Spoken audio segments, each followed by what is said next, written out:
அனைவருக்கும் வணக்கம். இன்றைக்கி நம்ம கற்றல் பாணிகள் பற்றி தான் பார்க்க போகிறோம். கற்றல் பாணிகளில் டேவிட் கோல்ப், அப்புறம் ஃப்ளெமிங் விஏகே மாதிரி இவங்களோட வரையறைகள் பற்றி தான் நம்ம பார்க்க போகிறோம். கற்றல் பாணினா என்னென்னா, ஒவ்வொரு மாணவனும் அவங்க தகவல்களை உள்வாங்குறதுக்கும் புரிந்து கொள்கிறதுக்கும் நினைவில் வைத்துக்கொள்கிறதுக்கும் ஒவ்வொரு தனித்துவமான முறைகளை குறிக்கிறது. ஒவ்வொரு மாணவனுக்கும் இருக்கிற தனித்துவமான திறமைகளை ஆசிரியரும் பெற்றோரும் புரிஞ்சுக்கிட்டு மாணவரோட திறமையை மேம்படுத்துவதில் பல்வேறு வகையான கற்றல் பாணிகளை பயன்படுத்துறது ரொம்ப அவசியம்.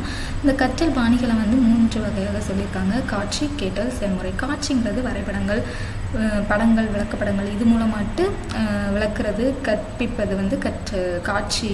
கேட்டல்ங்கிறது விரிந்துரை, கலந்துரையாடல்கள், ஆடியோ பதிவுகள் போன்றவற்றை கேட்டு இது மூலமாட்டு கற்றுக்கொள்வதற்கு கேட்டல் முறையானது பயன்படுகிறது. செயல்முறைனா செயல்கள், பரிசோதனைகள், விளையாட்டு இது மூலமாட்டு கற்றுக்கொள்வதற்கு செயல்முறை பயன்படுத்தப்படுகிறது. அடுத்ததாக நம்ம டேவிட் கோல்போட வரையறைகளை பார்க்கலாம்.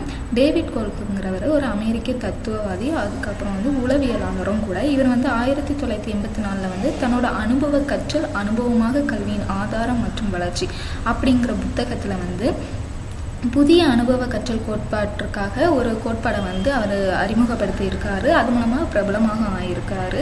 அவரோட அனுபவ கற்றல் சுழற்சி ஒரு 4 படிநிலைகளை கொண்டதாட்டு அமைகிறது. அதில் ஒன்று காங்கிரீட் அனுபவம். காங்கிரீட் அனுபவங்கிறது என்னென்னா, ஒரு புதிய அனுபவத்தை பெறுதல் அல்லது ஒரு புதிய சூழ்நிலையை எதிர்கொள்ளுதல் அப்படிங்கிறது பொருள்படும். சிந்தனை கவனிப்பு அப்படின்னா அந்த நம்ம பெற்ற அனுபவத்தை சிந்தித்து அதை பல கண்ணோட்டத்தில் நம்ம கவனிக்கிறது தான் சிந்தனை கவனிப்பு. சுருக்கமான கருத்துவாக்கம் அப்படின்னா அனுபவத்திலிருந்து பொதுவான கருத்துக்கள் மற்றும் கோட்பாடுகளை உருவாக்குதல் தான் சுருக்கமான கருத்துருவாக்கம். அப்புறம் செயலில் சோதனைனா புதிய சூழ்நிலைகளில் கோட்பாடுகளை பயன்படுத்துதல் அப்படின்னு சொல்லிட்டு ஒரு 4 வகையான கோட்பாடுகளை குறிப்பிட்டிருக்காரு. கோல்போட இந்த சுழற்சியை தனிப்பட்ட வேறுபாடுகளுக்கு அடிப்படையில் ஒரு 4 கற்றல் பாணிகளை அவர் அடையாளம் காட்டி இருக்கிறாரு. முதல்ல செயல்முறைவாதிகள். செயல்முறைவாதிகள் யாருன்னா, புதிய அனுபவங்களை விரும்புபவர்கள், குழு வேலை மற்றும் விவாதங்களில் ஈடுபடுறவங்க அப்படின்னு சொல்லியிருக்காரு. சிந்தனையாளர்கள் யாருன்னா, அனுபவங்களை பற்றி சிந்தித்து அதை பல்வேறு கண்ணோட்டத்தில் இருந்து கவனிப்பவர்கள் அப்படின்னு சொல்லியிருக்காங்க. கோட்பாட்டாளர்கள் அப்படின்னா தர்க்க ரீதியான பகுப்பாய்வு சிந்தனையை விரும்புபவர்கள், கோட்பாடுகளை உருவாக்குவதில் திறமையானவங்க அப்படின்னு சொல்லியிருக்காங்க.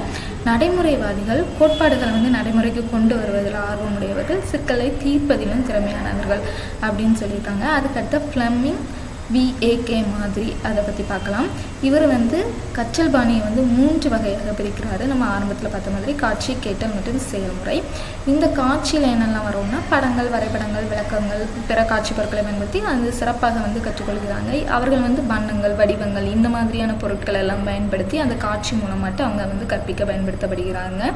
கேட்டல்ங்கிறது விரிந்துரைகள், கலந்துரையாடல்கள், ஆடியோ பதிவுகள், அப்புறம் செமினார்ஸு, சத்தங்கள், தாளங்கள், பேச்சோட தொனி இந்த மாதிரியான விஷயங்கள் மூலமாட்டு கற்றுக்கொள்ளுதல் கேட்டல் முறை கற்றுக்கொள்ளுதல். செயல்முறை கற்றுக்கொள்ளுதல்னா இயக்கம், செயல், விளையாட்டு, பரிசோதனை இந்த மாதிரியான முறைகளில் கற்றுக்கொள்ளுதல் செயல்முறை கற்றல்.